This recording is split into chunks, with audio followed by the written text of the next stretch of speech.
The things you're about to hear are the powerful inner thoughts going on inside the mind of a champion. If they can do it, I can do it. And that's the mentality. If somebody else can do it, you can do it. And I said to myself, I will do it and I will do it better. I try to, when I do something, want to be the best. I will not be happy being the second, third, or the fourth. My inspiration is that above everybody else. And that's in everything I do, in my project like this, in my football.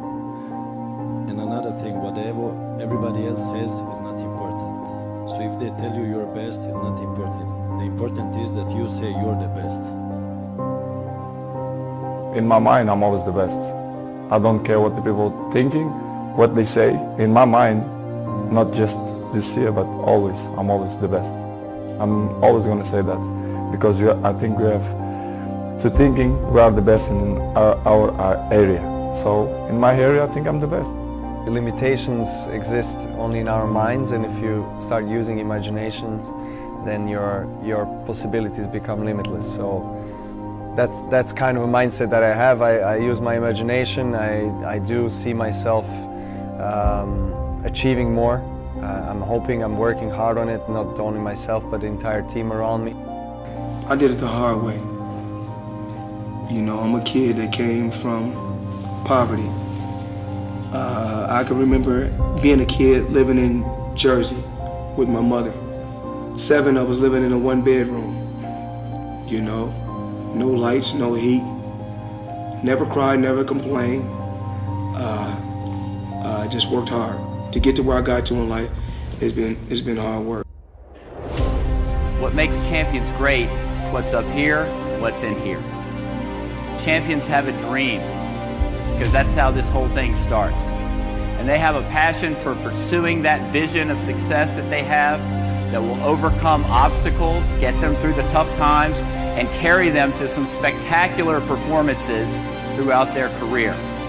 And I think if you believe in what you're doing, many people will tell you why you're mistaken, why it'll never work.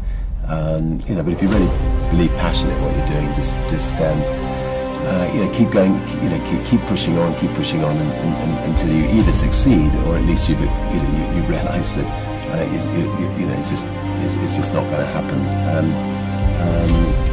And then if you don't succeed, pick yourself up and try again. And ultimately, if you're that determined, you will succeed in life. And if you don't, you'll have a hell of a lot of fun trying. I think it's the self-confidence. If you believe in what you do and keep doing it. I mean, when I was young, I had a lot of people telling me you have to adjust to the other ones. You have to be like the other ones. I was listening, but I wasn't always following. I dragged it in, how do you say, I was listening, but I did my own thing. I kept doing my own thing, and I believed in myself. What was like the question there, like, they judge you even before you come, and they don't even know you. And that was outside the pitch and inside the pitch. But I kept going, and it brought me where I am today. Confidence and believing what you do, I think that is the go-to. I feel like anybody can do anything they set their mind to. But it depends on how bad you want it, and I wanted to do it. At this stage of my life, I don't feel like there's too much that I can't do. I don't mean to sound cocky or nothing, but if I really, really want to do it, I don't give up that easy. Everyone sees the work that you put in, but it's what you don't see is going to determine how far you're going to get. I hear stuff all the time. People say, oh, look in the mirror and you'll see why you're not succeeding. I don't believe that. Okay? It's what you don't see in the mirror. That's what's holding you back. It's what you're not willing to see is why talent is not enough. And when you finally see it and accept it and decide to work on it, then you can take that next level. To show up and be your best. And that opportunity doesn't come that often. Everyone's like, oh, Craig, you're lucky you got the cover. You got this, Craig, you're lucky, everything you do is luck. Bullshit. Because before it was luck, it was a belief. And every day with no one watching at 5 in the morning by myself, I trained it because I believed in it. Then I mastered it. No, and I remastered it and remastered it in hopes that one day my trained ability collided with an opportunity to show it off. That's what luck is. That's what success is. With talent has to come preparation, has to come action, has to come development of being able to take those talents, take those skills, continue to develop them, continue to sharpen them physically, continue to sharpen them mentally, because at some point your physical talent is going to diminish as a professional athlete. That's just a fact. Okay? But what keeps that competitive edge, what keeps you on top, is the ability to think and prepare mentally over and over and over again. You're gonna get up, you're gonna get dressed, you're gonna get out, and you're gonna do what you've been called to do. You're gonna be what you called to be. You're gonna have, and you're gonna prove to everybody that tried to break you, you're gonna prove them wrong. Everybody that tried to stop you, everybody that tried to kill your dream, you're gonna prove all of them wrong. We are what we repeatedly do. Excellence, then, is not an act, but a habit. I do think that and it's not just in sport, but with other things, I do believe that the more you repeat certain things, whether it is writing, working on your, whether it's cursive letters or whatever it is, like when you work on something and you keep doing it over and over, it's inevitable that it will get better.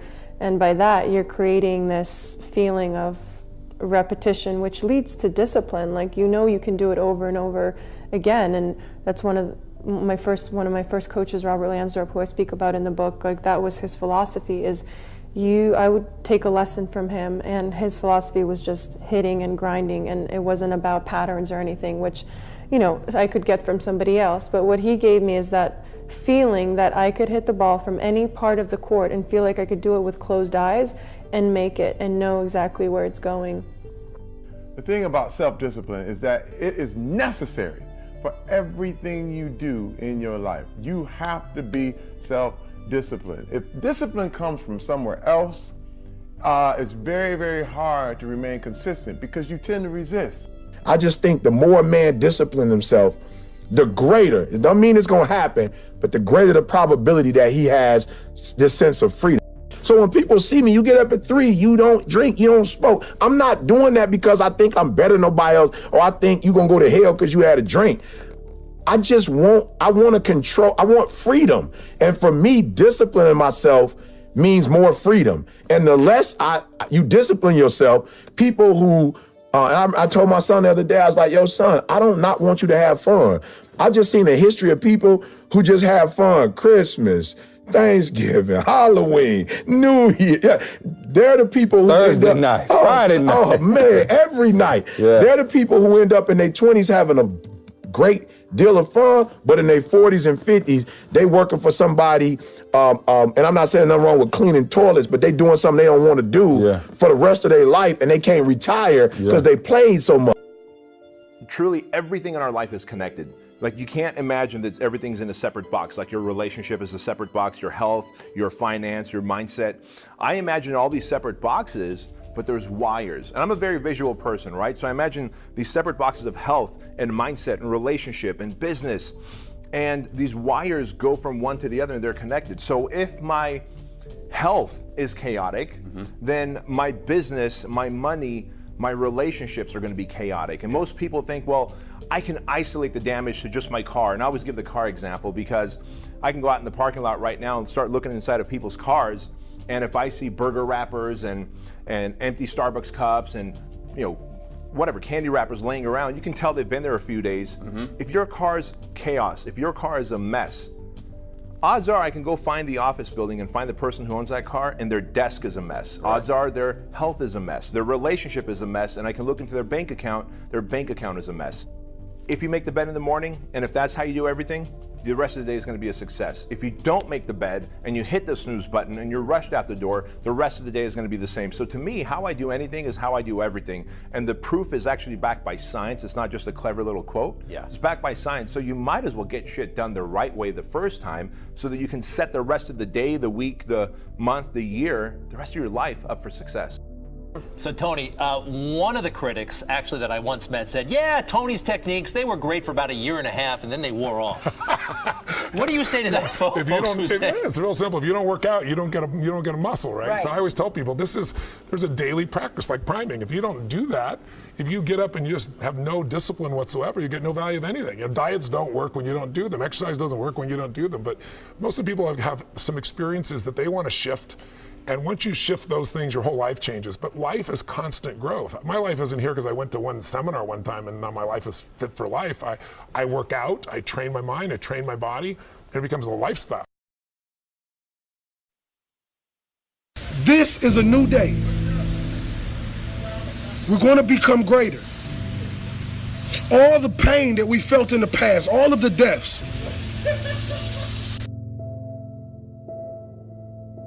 see, many of us like to skip the hard part. We like to skip the stages that make us the great people that we are born to be.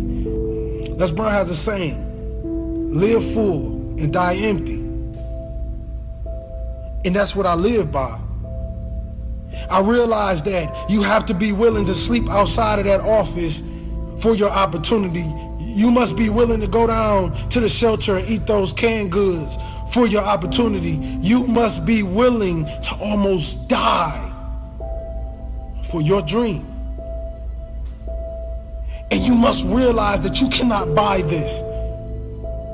No one can give you this. You must earn this.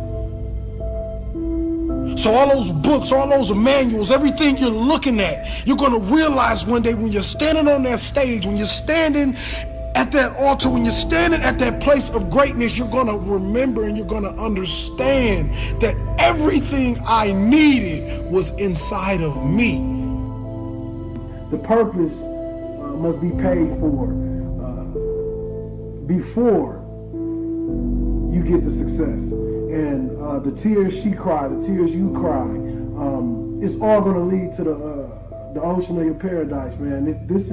Life is beautiful. Opportunity, every time you get an opportunity to wake up and breathe this air and do anything you love to do, it is a blessing, my friends. And just love it. Fall in love with the process. Just love it and fall in love with the process. It is going to take every single inch of heart. You're gonna have heart to jump out and take that step. That's what it's all about. Entrepreneurs don't care. A lot of us don't care if you rich and you famous. They fall in love with you because you had the heart to step out and take a chance when you knew your life was on the line. Continue and continue to give relentless effort for what you want out of your life, because nobody's going to give it to you. They will leave you in that dark cloud to sit there for the rest of your life until you die. Until you die. Don't be that person. Please do not be that person that says, I'm going to let somebody else dictate my future. I don't care if it's your parent. I don't care if it's your preacher. I don't care if it's your teacher. Only God knows what your true destination is and your true purpose on this earth. So when you find something you love, let me tell you something. When you find something you love, something you truly, truly love, you will find yourself waking up in the middle of the night, probably around 5:30, 6 a.m., and you will look out the window and you will be literally screaming at the sun to rise so you can get that much closer to your goal, to your paradise, and to your future. And the steps to take to do these very things is to have relentless effort. Start every day on that goal, on that dream, like it was the first day. Because when that dream first enters your heart and enters your brain, this is a sign from God. This is a sign that you have found what you truly love. And when you find what you truly love, again, every single day, 24 hours of the day, give relentless effort, because your dream is not chasing you, you're chasing it. When you stay and work and just exist, or when you take that chance and take that jump and have faith in God that this is what you're supposed to be doing. A friend, a mentor told me a long time ago, they said life is like a slingshot. Life will pull you and pull you and pull you and pull you and pull you, but eventually they have to let go. And this is when you fly. So enjoy the slingshot pull back. Enjoy it, because they're going to have to let you go one day. Your dream is going to fly one day. And if you got to struggle, and if you got to cry tears and feel pain, if you got to feel alone in the process of reaching that dream, when you do it, you do it. Because I promise you, 95% of the people you ride past in your cars, 95% of people that you walk past in restaurants and everyday life, they're existing. Be a 5%. Don't exist. Live. This life is full of opportunities. But are you willing to die for opportunity? You see, just getting to the opportunity is hard. Seizing the moment is a whole nother monster. So while you fighting and you clawing to get to the next level, let me tell you something. If you're a person out there trying to buy your way to the top, I want to let you know something, King and Queen. You can't buy a legacy. This you must earn.